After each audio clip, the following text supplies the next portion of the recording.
Hello, this is Mike, NoStressMike.com. I want to talk a little bit about avoiding conflict. And it's not going to be what most people, when they talk about, well, you need to avoid problems.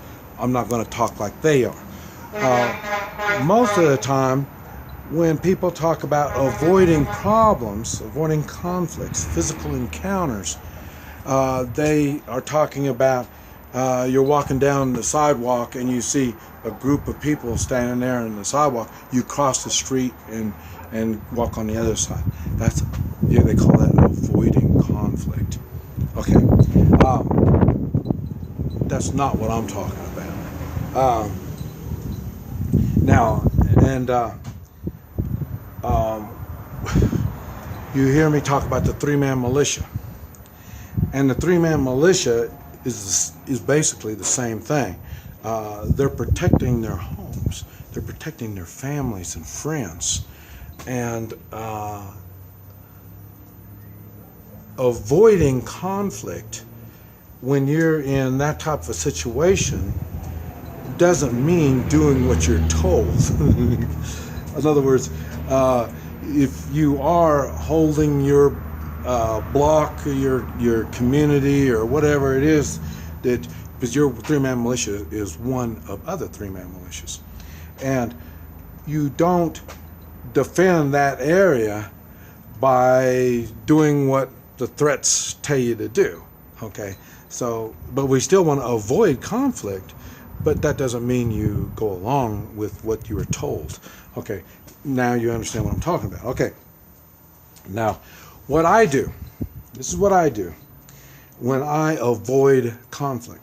The first thing, conflict can come at me anytime, any place. Now, I'm not in the United States. I travel around. Even here, I got a business here that I try to run. Conflict can be, people right there in the lobby of the hotel. I could be going to town, and I mentioned I had some people try to stop me, whether it was an assassination attempt, carjacking, kidnapping. I don't know what it was. We didn't go that far. I was able to stop it before it got to that point, and that was on a back street. No witnesses, nobody. Okay, so there's ways of avoiding conflict without giving in. That's what I'm talking about. Okay, the first thing, you can't avoid conflict, trying to avoid it while not giving in, unless you've got the physical means to protect yourself. Now, and I've talked about that, you start with your hands. My hands, well, first is the brain, but like I say, my hands are my first line of defense. I don't really, weapons make it more convenient. I mean, it's a whole lot easier to just pull out your gun and shoot somebody than it is to use your hands and try to defend yourself. So that's why a lot of people don't. I try to get people to start with your hands and then work your way up. And the reason is, I can take away your knife. I can take away your gun. So these conveniences in the way of weapons will be taken away from you if you come up against people that know what they're doing. So that's why I go for the hands first. Okay. Now, like I say, they can be taken away from you. I know that. And now you know that. So, okay. Now, if we know that, now that applies to them too. And I don't know if they know that or not. I mean, you and I know it, but they may not know it. Okay. So, in other words, I know that I could take away their weapons. They don't know this. Or maybe they do. I don't know. And, but the thing is, I don't want to get to that point. So to avoid that, the first thing I start with is a smile. A smile and a handshake. This automatically says that I'm not a threat. Now, in some conditions, a handshake is not really the way to go. So, but I still do the smile. That's me. You have to figure out what works for you. And so I'm not. So I'm going to smile. I'm going to give you a handshake, and then now you're going to think right there, I'm not the threat.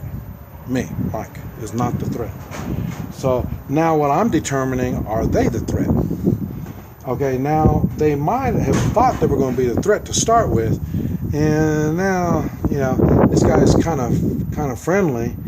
Maybe he's going to be an easy target, or maybe he's not. You know, and I'm waiting for them to figure this stuff out. Because if I can get close enough for a handshake, I don't need a weapon. I got my hands, so I can use their weapon. Right back, same thing. So, so shaking hands allows me to get close enough to them. Now, remember, again, I am older, and so, and I mentioned it before. I'm older now. I don't have to chase people down. When I was younger, I had to chase people down. When I got in a conflict, I had to run them down. Now, I just smile and they come close. So my tactics are different. Okay. I'm always nice. I try to give gifts. I've talked about that. And giving gifts, it takes practice. You just don't say, hello, here, Mike, here. Oh, I got a gift for you. You can't do it like that. So there's ways of doing it. I've talked about it. And the kinds of gifts that you give. You want to give expensive gifts. That means you got money, you know. But you want gifts that's going to impress them. And so that's the kind of stuff that you look for, and you have to practice this out. So people worry about practicing, going to the range and practice your shooting. You need to practice your people skills. You need to practice how to avoid problems, and to be able to give and be nice, and doing it without looking like you're weak and you're a chump. That's the part that takes practice, and it takes experience to do that kind of stuff. Other than that, you don't know, you know, you'll look weak. And I see, I've already mentioned, I don't give money. Forget that. That's not even an option. So if I'm not going to give you money, that stops bandits, because bandits, they want your money. Criminals, they want your money. Rebels, they want your money. If military and police are looking for bribes, you know, I'm not going to give them any money. So if you're not going to give them money, what are you going to give them? And then now we're right back to, remember what's in here? That's the copper coins. I give copper coins. I just don't hand them out. What I'll do is I'll ask permission. I'll ask questions. Like I say, the bandits stop me. They're looking for money. I don't speak the language. I don't have no money. I'm not gonna give you no money. Where's, you know? And then I'll mention the town. Where am I on the right road going to the town or whatever? And they got food. There's something to eat there. But I'm getting kind of hungry too. And then so I'm asking them questions. And then now it's most of the time it's natural for people to want to be helpful. So when you start asking simple questions like that, they will be helpful. Yeah, it's right town, it's right ahead. Now see, here they were thinking about they were going to rob me, and I've changed the subject. I've changed their mindset. And then after all that kind of stuff, and then I'll tell them, hey, I really appreciate the information, and then I'll give them a copper coin, and then I'm on my way. That's how I avoided conflict. And so, and I will do that to people.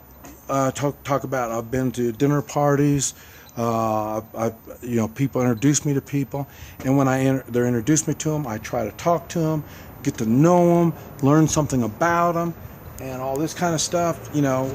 And then what? I give them a copper coin. Now, so in other words, I just made friends with. Gifts are nice. It's always nice to give out gifts. So I looked for ways on how to give gifts by, if I met you at a dinner party, we talked, I learned more about you personally, your family, and this kind of stuff, and then you're a man, and then I give you this real pretty copper coin with the pandas on it, and I say, hey, you can give that to your wife, she'll love you for that. And then you're going to remember me, and you're going to respect me. Okay, so, and if I ever cross paths with you later on, you will remember me, and you'll be more than likely that you'll have a positive attitude towards me. Okay, now, if I just met you and then say, well, here you go, here's to have this copper coin, it's not, I'm just giving it to you. I mean, it really doesn't have that much value when I'm just like giving it to you. Once we get to know each other a little bit and I give it to you, then it's going to be a little bit different. So, but it takes practice to learn what to give and how to give it. So, and now remember, in all these scenarios that I've talked about, every one of them, I've been prepared to do what I have to do. And, whether I'm armed or not armed, I told you, saw the way I carry my handgun, I'm armed and ready to go. So, but I would rather not do it that way. So in other words, I am willing to go all the way. I know I'm going to die anyway, so I'm willing to go all the way. So, but I would rather not. I would rather, let's be friends out of this whole thing. We both have things we need. I need some information from you, and here, now you got a copper coin from me. This is Mike. NoStressMike.com.